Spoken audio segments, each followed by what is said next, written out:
Donc une brochure avec différentes choses dont on va parler, des astuces InDesign et à propos de la couleur.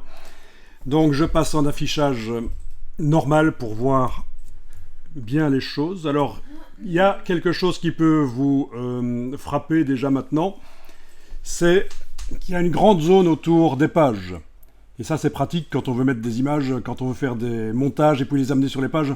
Et qu'en plus cette grande zone elle est de couleur blanche et non pas grise. Donc, est-ce que vous voyez comment on arrive à faire ça?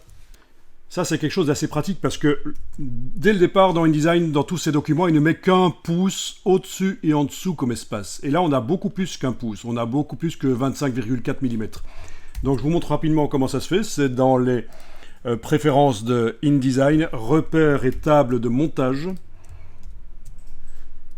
Ici, à marge verticale à la place de 25,4 mm, j'ai été mettre, pour ce document, j'ai été mettre 200 mm, ce qui explique qu'on a l'espace au-dessus et en dessous, donc c'est beaucoup plus pratique pour faire du travail dans InDesign sur le côté des pages.